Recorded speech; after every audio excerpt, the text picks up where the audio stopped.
Voilà, que Dieu soit béni, frères et sœurs. Donc on va partager la parole de Dieu ensemble, bien-aimés, tous ceux qui sont présents. Toutes les réunions, nous le croyons, sont de Dieu. Mais des fois, quand nous sommes appelés à annoncer le conseil de Dieu, nous sentons quelque chose un peu de particulier, quelque chose de solennel.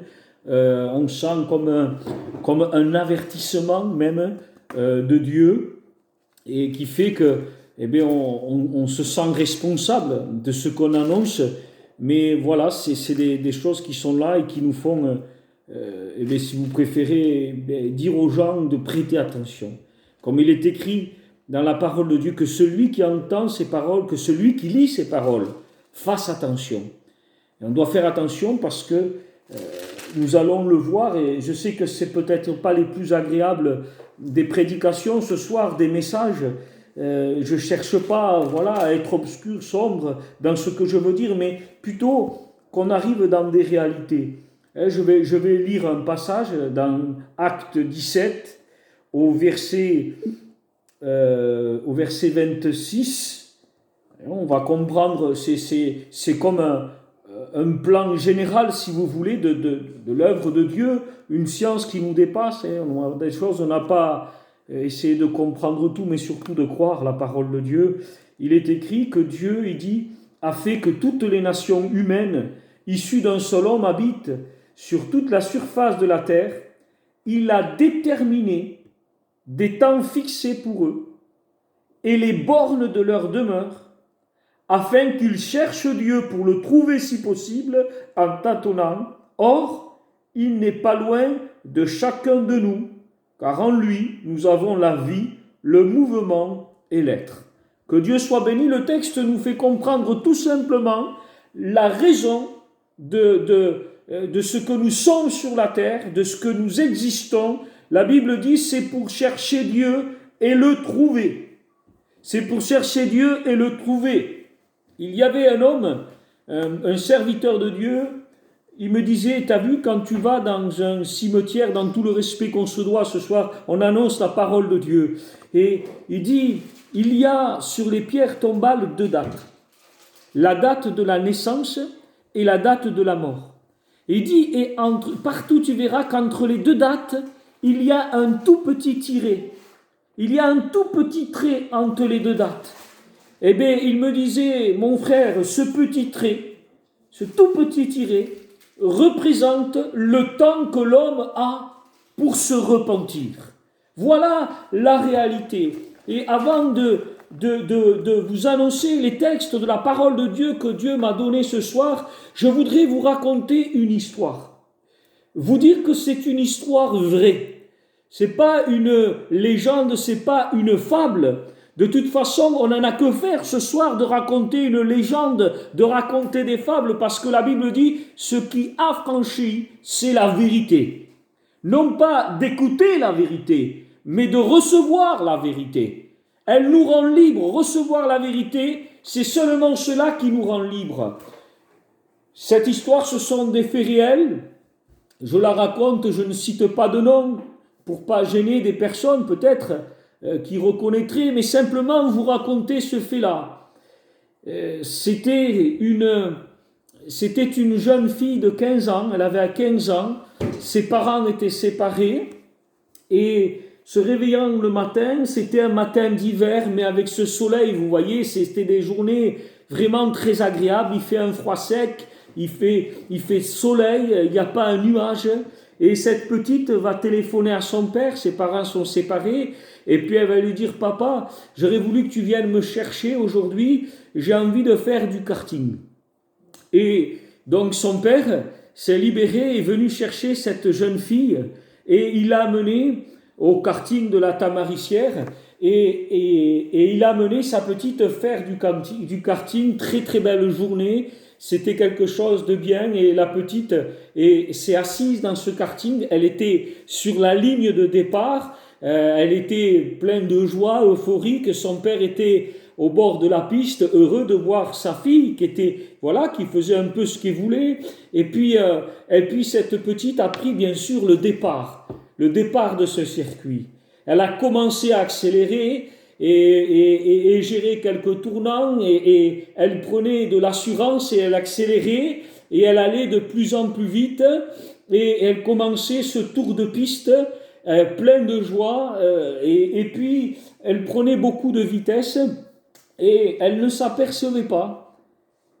Elle ne s'apercevait pas qu'avec la vitesse, le vent soulevait son écharpe. Et à un moment donné, lorsque elle arrivait sur la fin du circuit, son écharpe était tellement soulevée sur le vent a dirigé l'écharpe de cette jeune fille de 15 ans vers les roues arrière. L'écharpe s'est prise dans les roues arrière, elle s'est enroulée et ça a été quelque chose de très rapide. Elle n'a jamais passé la ligne d'arrivée parce que l'écharpe s'est enroulée dans l'essieu du karting et l'a littéralement étranglée.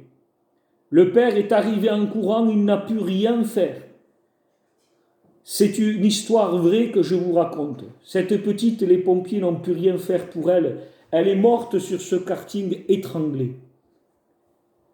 Elle s'est réveillée avec joie, avec des projets pour se réjouir, avec des projets de partage avec son père parce qu'elle aimait son père et son père a voulu faire plaisir à sa fille. Aucun de eux n'avait prévu dans cette journée de mourir. On ne prévoit jamais de mourir. Et c'est ce que je vais vous parler ce soir. Ce sujet paraît sombre, mais sans Jésus, il serait sombre. Mais nous annonçons la parole de Dieu en Jésus-Christ, la vie en Jésus-Christ. Oui, cette jeune fille, à 15 ans, sa vie s'est arrêtée là. Ce soir, je prêche la parole de Dieu aux vivants. Je ne me posais pas la question, une fois que le corps, que l'esprit et l'âme ont quitté le corps, je ne prêche pas pour cela. Après, c'est une justice de Dieu. Il n'y a que Dieu qui peut décider. Mais nous prêchons la parole à ceux qui sont vivants. La Bible dit qu'il est permis à l'homme de mourir une seule fois. Après quoi, c'est le jugement. Et ça regarde Dieu. Mais nous sommes à l'écoute de la parole de Dieu. Nous sommes vivants. C'est une histoire vraie que je vous ai racontée parce que je connais ces gens. Je les connaissais. Et c'est une réalité. Ils n'ont rien pu faire. Personne ne fait le projet de mourir. Et c'est ce que je veux que nous lisons ensemble. Je voudrais vous lire cette histoire qui se trouve dans le livre d'Ésaïe au chapitre 38, au verset 1. Écoutez bien avec moi. Soyons attentifs ce soir. En ce temps-là, Ézéchias fut malade à la mort. Il a attrapé une maladie qui le conduisait à la mort. Le prophète Ésaïe, fils d'Amon, vint auprès de lui et lui dit « Ainsi parle l'Éternel. Donne tes ordres à ta maison, car tu vas mourir et tu ne vivras plus. » Nous demandons des mots de Dieu. Nous prions le Seigneur. Mais si Dieu nous parlerait, essayez de réfléchir. Le but de cette parole que nous partageons, dans ce que Dieu a mis dans mon cœur ce soir, le but de la parole, c'est que tu rentres dans une réflexion.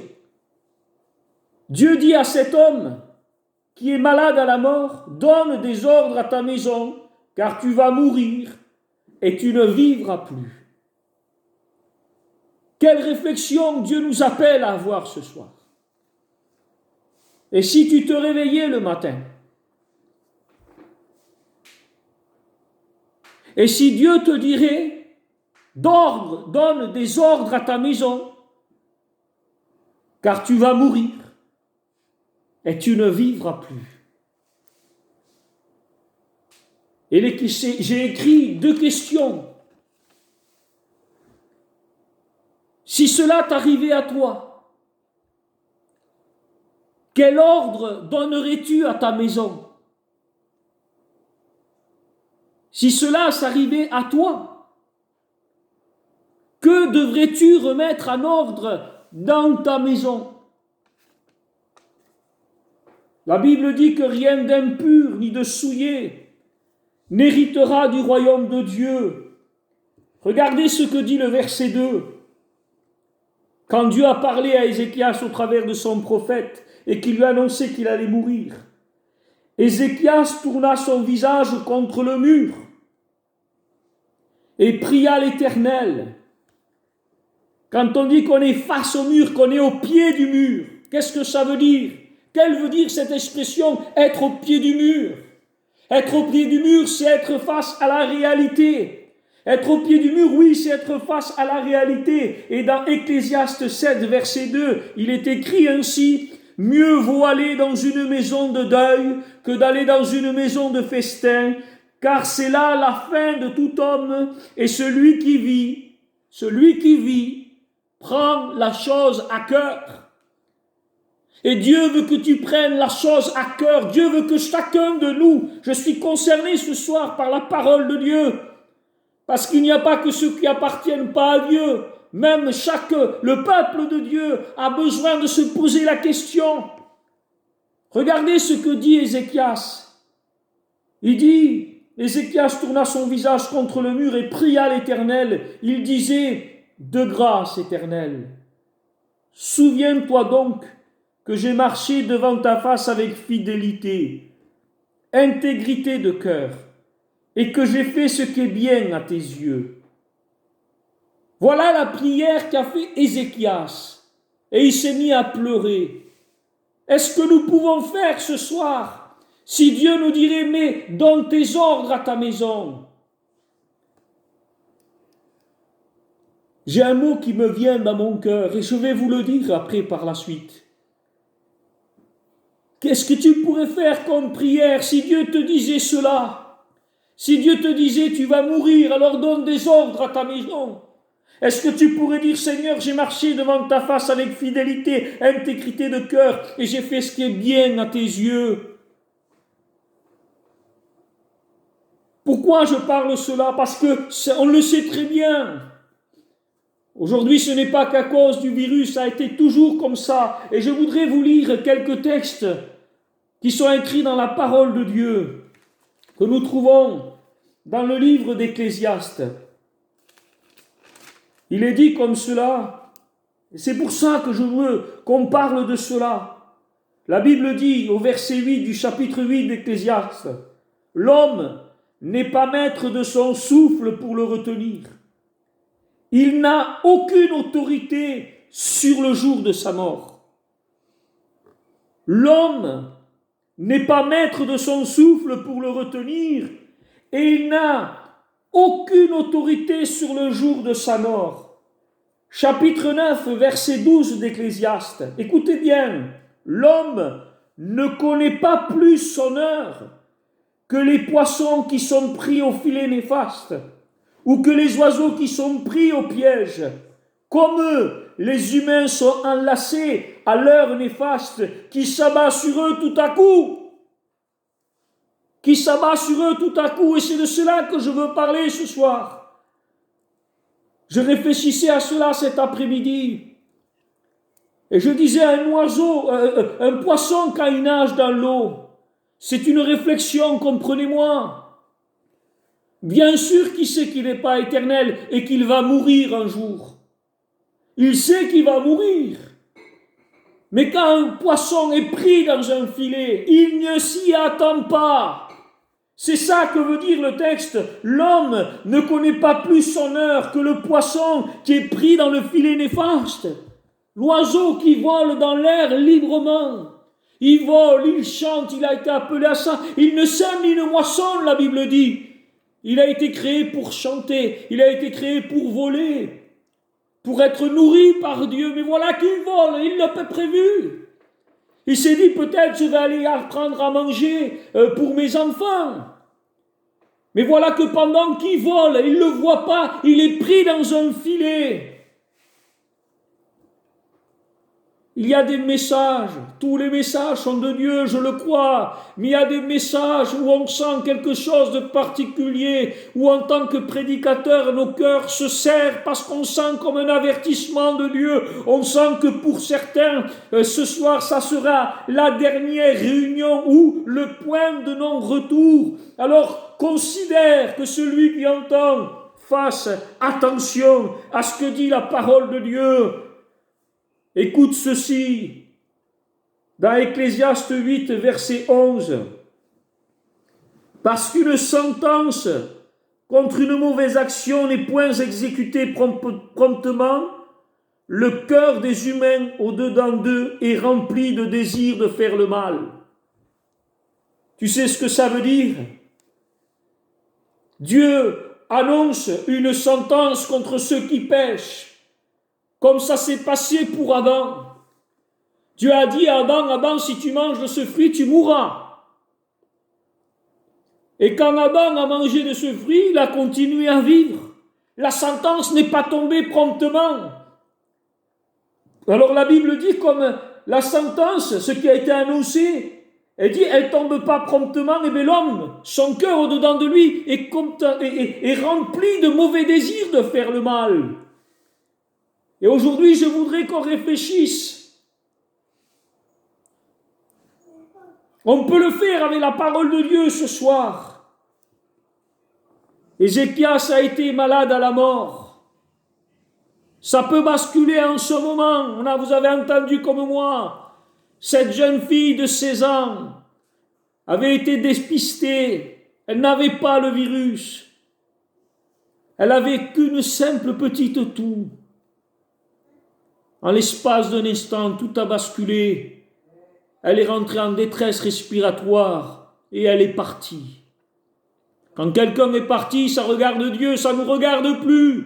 Mais notre responsabilité, c'est d'annoncer aux hommes en tout lieu qu'ils ont à se repentir et à se détourner du mal. Et là, je voudrais lire un texte qui se trouve dans le 2e livre de Pierre, au chapitre 3. Et je vais vous lire tout simplement au verset 8. Mais il y a un point que vous ne devez pas oublier, bien-aimés. C'est que devant le Seigneur, un jour est comme 1000 ans et 1000 ans sont comme un jour. Écoutez bien, le Seigneur ne retarde pas dans l'accomplissement de sa promesse, comme quelques-uns le pensent. Il use de patience envers vous. Il ne veut qu'aucun périsse, mais il veut que tous arrivent à la repentance. Le jour du Seigneur viendra comme un voleur. En ce jour-là, les cieux passeront avec fracas, les éléments embrasants se dissoudront et la terre, avec les œuvres qu'elle renferme, sera consumée. Puisque tout cela est en voie de dissolution, combien votre conduite et votre piété doivent être saintes.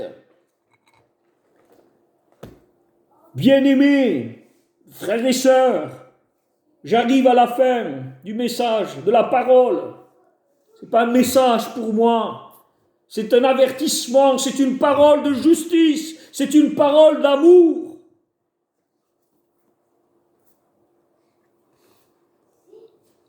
Je voudrais que vous compreniez. J'ai posé 2 questions. Il dit, donne des ordres à ta maison, car tu vas mourir et tu ne vivras plus.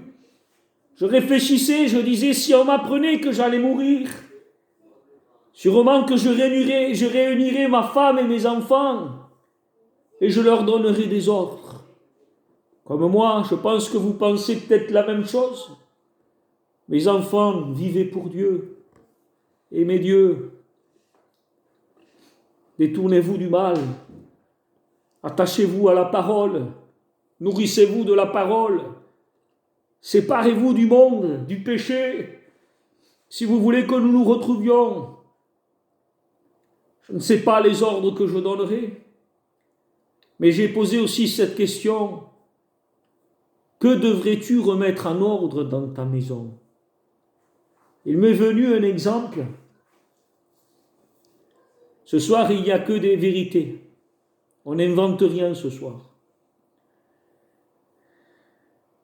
J'étais en conversation avec une personne. Et quand je parlais avec cette personne, elle me disait qu'elle priait le Seigneur. Elle me disait qu'elle priait le Seigneur et que voilà, qu'elle parlait avec Dieu, qu'elle vivait avec Dieu. Mais cette personne, je voyais, et Dieu me montrait bien sûr dans son cœur, ses douleurs, ses souffrances, ses rancœurs et ses non-pardons. Et quand cette personne me parlait, je lui ai dit, tu me dis que tu pries Dieu, tu me dis que tu aimes Dieu et que tu pries Dieu, que tu appartiens à Dieu. Alors la Bible dit, quand tu es debout et que tu pries, si tu as fait du mal à quelqu'un, va et demande-lui pardon. Et ton Père Céleste qui est dans les cieux te pardonnera aussi. Il dit, mais si tu ne pardonnes pas, alors ton Père Céleste non plus ne te pardonnera pas. Et je lui ai dit à cette personne-là, il y a des choses qu'on ne pourra jamais reconstruire, c'est vrai. Mais ça n'empêche pas que tu dois pardonner. Cette personne était dans une douleur, dans une souffrance, parce que son foyer s'était brisé. Et il détruisait tout. Il en était devenu même méchant. Mais pour lui, son cœur était à Dieu, il priait Dieu. Alors je lui ai dit, tu sais, c'est pas un problème ce que tu dis. Moi, je ne te dis pas de te remettre avec cette femme. J'ai dit, mais par contre, il faudra que tu lui pardonnes. Parce que si tu ne lui pardonnes pas, alors le Père Céleste ne te pardonnera pas non plus. Ne pas pouvoir reconstruire, c'est une chose. Pardonner, ça n'est une autre. Il dit, si vous pardonnez à ceux qui vous ont offensés, alors votre Père qui est dans les cieux vous pardonnera aussi. Mais si vous ne pardonnez pas à ceux qui vous ont offensés, alors votre Père Céleste ne vous pardonnera pas non plus. J'ai dit, il faudra que tu pardonnes à cette femme. Et vous savez ce qu'il m'a répondu? Je préfère aller en enfer que de lui pardonner. Qu'est-ce que tu dois remettre en ordre dans ta maison? Il y a des choses que l'ordre de Dieu, que dans l'œuvre de Dieu, on ne pourra jamais reconstruire. Mais le pardon, c'est une chose. Pardonner, c'est une chose. Qu'est-ce qu'on doit remettre en ordre? Que ce soit le non-pardon, que ce soit autre chose. Mais je veux terminer dans cette réalité de la parole de Dieu que nous avons parlé ensemble ce soir. La Bible dit ainsi dans le psaume 89, verset 49. Y a-t-il un homme qui puisse vivre et ne pas voir la mort? Qui puisse sauver son âme du séjour des morts? Je ne sais pas si vous en connaissez, moi j'en connais pas. Et moi non plus, je ne peux pas. Alors ce soir, cet homme s'est réveillé un jour. Il a été touché par une maladie qui l'a mené à la mort. La Bible dit ainsi, et je dis comme c'est écrit, l'homme ne connaît pas plus son heure, l'heure de sa mort, que les poissons qui sont pris dans le filet néfaste ou que les oiseaux qui sont pris au piège. Comme eux, les humains sont halassés à l'heure de la mort qui s'abat sur eux tout à coup. Réfléchis aujourd'hui. Si Dieu te dirait et t'annoncerait cela, donne des ordres à ta maison, car ce soir tu vas mourir. Ézéchiel a pu faire cette prière à Dieu. Seigneur, regarde que j'ai toujours été intègre à toi, j'ai toujours marché dans la fidélité et j'ai fait ce qui est bien à tes yeux.